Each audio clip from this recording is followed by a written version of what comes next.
Power zones refer to specific intensity levels that are defined based on an athlete's functional threshold power, or FTP. These power zones are used in training to prescribe and monitor the intensity of workouts, allowing endurance athletes to target specific physiological adaptations and improve performance in a structured manner. The concept of power zones is particularly associated with the 7-zone training system developed by Dr. Andrew Coggin.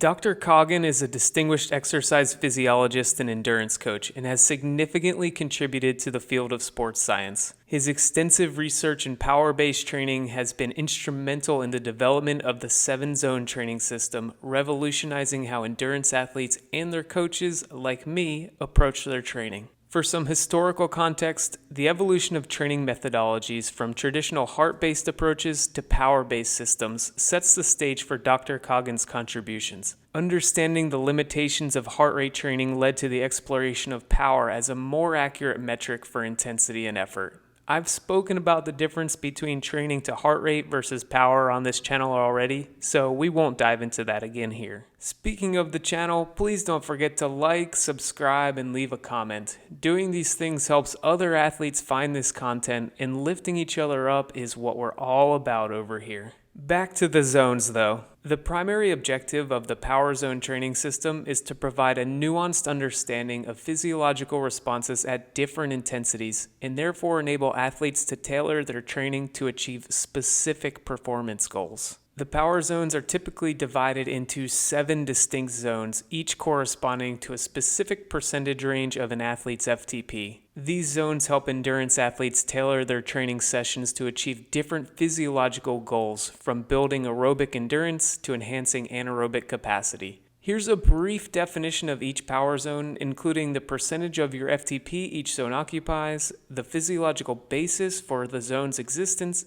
and a practical application for each.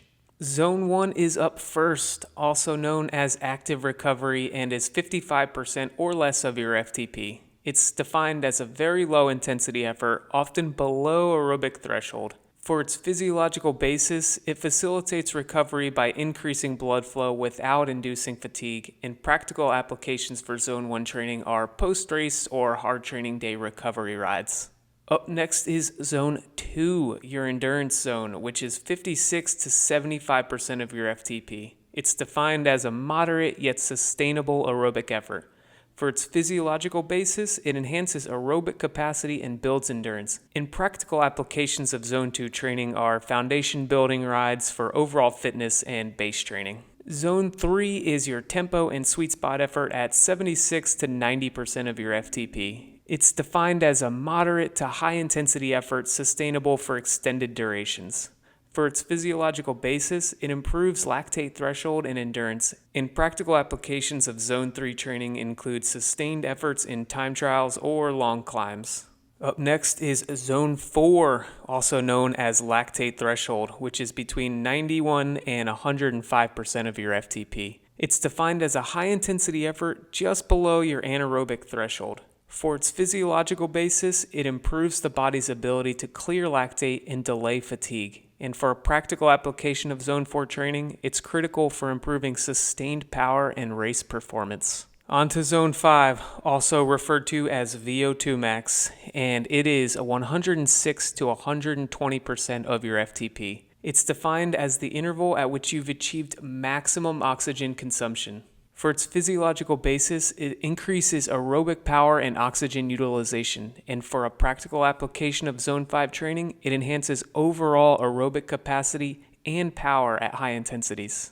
Up next, we have Zone 6, or your anaerobic capacity. This is 120% or greater of your FTP and is defined as short maximum efforts sustainable for a brief duration. For its physiological basis, it enhances the ability to tolerate and buffer lactic acid, and for a practical application of Zone 6 training, it is critical for improving short-term power and performance in bursts. Last, we have Zone 7, your neuromuscular power zone. There's no specific FTP percentage associated with Zone 7 because it's a short, explosive 10 out of 10 effort targeting sprinting and raw power.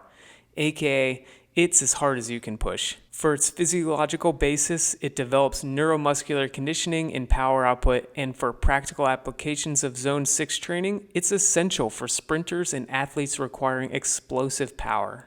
So there are the power zones, but how do we establish and apply them? The cornerstone for determining individual power zones is your functional threshold power. An athlete's FTP represents the theoretical maximum power an athlete can sustain for 1 hour and serves as the baseline for power zone calculations. So to determine your power zones, you simply perform an FTP test and then use the percentages we just defined to calculate your zones. Nearly all the modern training softwares will do these calculations for you if you just input your FTP. Athletes and coaches can then apply these power zones in periodization and training plans. To elaborate, during the base phase, the emphasis is on zones 1 through 3 for building aerobic foundation. During the build phase, we introduce zones 4 through 6 to target specific physiological adaptations.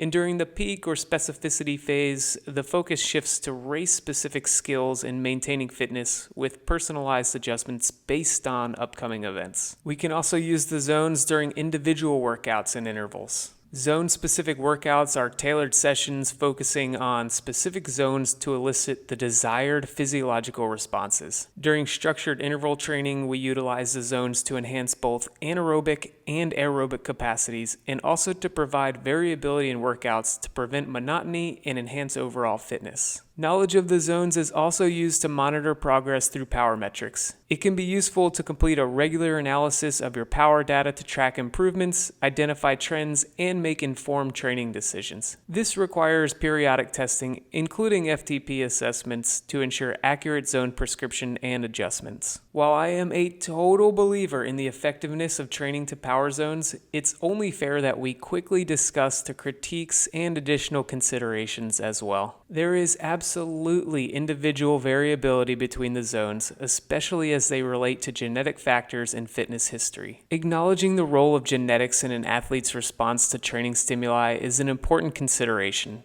and failing to recognize that an individual's training history can also influence their adaptations to training can lead to frustratingly easy or difficult workouts, as well as lower than anticipated fitness adaptations. There are also external factors, such as weather, temperature, heat dissipation, altitude, and terrain, which can all impact an athlete's power output.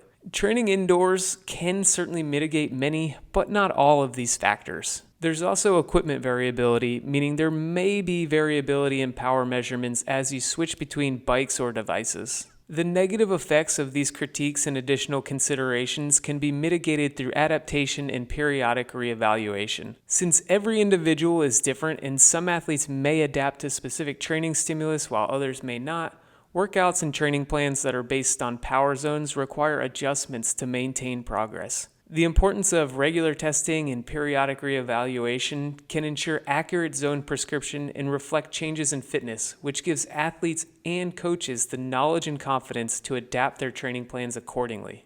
In conclusion, the 7-zone training system developed by Dr. Andrew Coggin provides a sophisticated and effective framework for structuring training programs based on nuanced physiological responses. The integration of power zones allows for more precise and individualized approaches to training, thus optimizing performance outcomes. While acknowledging critiques and considerations, the system stands as a valuable tool for athletes and coaches striving to achieve peak performance in overall athletic excellence. Thank you so much for joining me today, and if you have any additional questions, leave them in the comments section down below. And until next time, have a great ride.